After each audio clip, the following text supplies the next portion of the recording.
Meskipun Presiden RI dan Kapolri menyatakan tidak perlu menggelar unjuk rasa lanjutan pada 2 Desember mendatang, Gerakan Nasional Pengawal Fatwa atau GNPF MUI dan FPI memastikan tetap akan menggelar unjuk rasa yang diawali dengan sholat Jumat dengan di Jalan Sudirman hingga MH Tamrin. Dan menjawab hal tersebut, Duta Besar Kerajaan Arab Saudi untuk Indonesia menyatakan sholat Jumat di Jalan Raya merupakan hal yang tidak lazim. Hal ini disampaikan oleh Duta Besar Arab Saudi untuk Indonesia, Osama Muhammad Al-Shuaibi, seusai menggelar pertemuan dengan Wakapolri pada Kamis siang. Menurut Osama, Islam memperbolehkan umat muslim melaksanakan sholat di mana saja, namun jika di jalan raya, hal tersebut tidak dianjurkan karena tidak lazim. Terlebih banyak masjid yang berada di Jakarta, sehingga ia menyatakan yang dianjurkan dan lebih baik adalah melaksanakan sholat di masjid.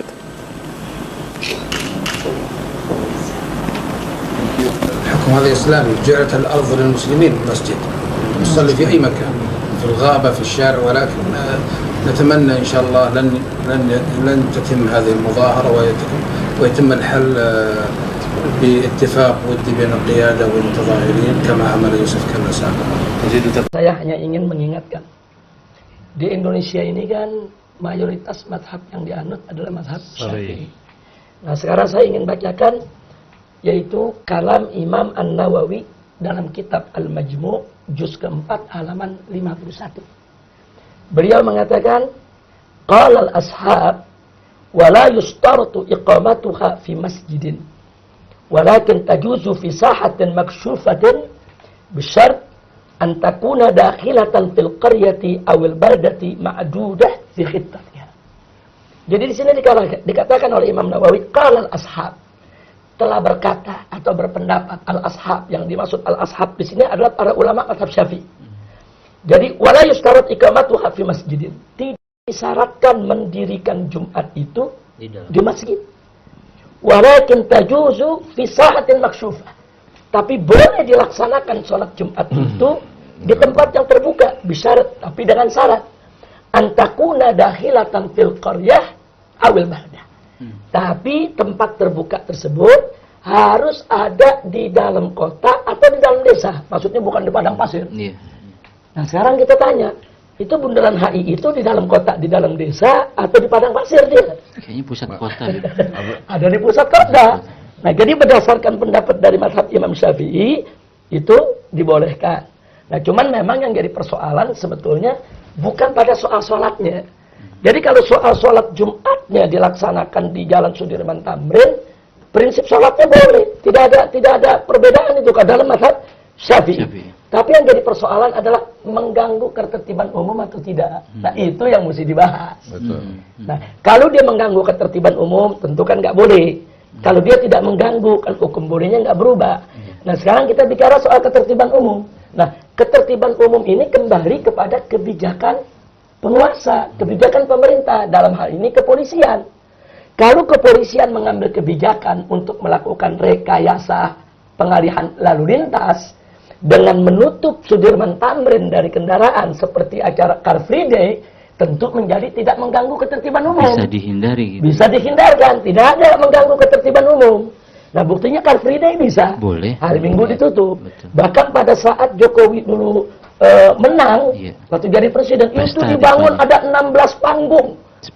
Sepanjang Sudirman Tamrin. Ada panggung dangdutnya, ada panggung bandnya, ada panggung, macam-macam dibuat panggung. Habib masih ingat aja tuh. Artinya begini, kalau panggung-panggung ini bisa dibuat, dibolehkan, ini kan kembali kebijakan kepolisian. Polisi punya wewenang.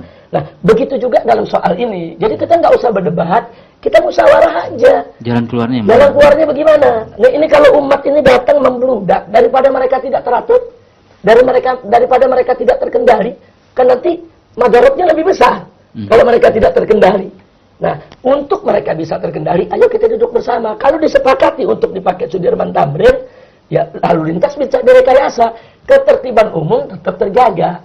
Nah, jadi persoalannya sebetulnya bukan pada fatwa soal sholatnya. Kalau sholatnya nggak usah diperdebatkan lagi.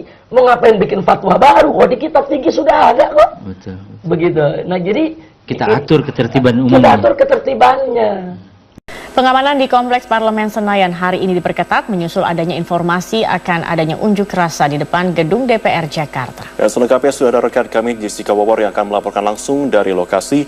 Jessica, seperti apa kondisi terkini dan bagaimana aktivitas di DPR?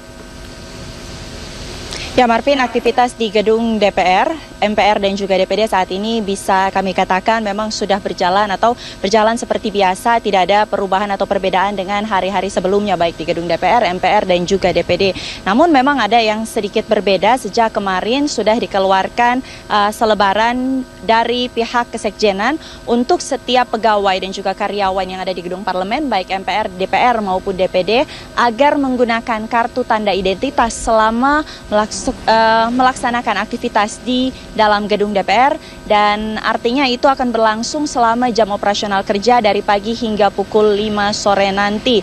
Dan juga memang meskipun saat ini aktivitas berjalan seperti biasa, dapat kami sampaikan bahwa tidak begitu banyak, bahkan hampir tidak ada anggota DPR yang datang ke gedung DPR saat ini, mengingat hari Jumat merupakan hari fraksi dan hari Jumat merupakan agenda atau jadwal bagi para legislator untuk melakukan kunjungan kerja ke daerah pemilihan masing-masing.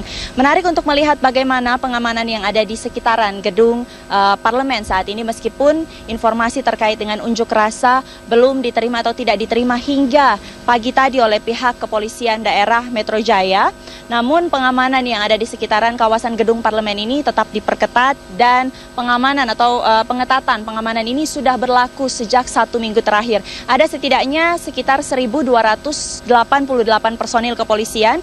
Ini merupakan jumlah personil gabungan yang sudah diturunkan oleh Polri untuk mengamankan kawasan gedung parlemen, dan kami tadi memantau sejak pagi tadi pengamanan ini diperketat mulai dari pintu masuk atau gerbang masuk gedung parlemen, baik dari gerbang yang ada di Jalan Gatot Subroto dan juga gerbang belakang yaitu Jalan Lapangan Tembak Senayan. Pengetatan pengawalan ataupun pengamanan ini bisa dilihat jumlah personil atau PAMDAL yang berjaga di sekitaran gerbang masuk tersebut ditambah tidak seperti dengan jumlah-jumlah pada hari biasanya, dan pengawasan dan pengamanan ini lebih diperketat sekaligus sebelum kendaraan masuk ke dalam kawasan gedung parlemen ini ada pemeriksaan kartu tanda identitas dari pihak pengamanan yang ada.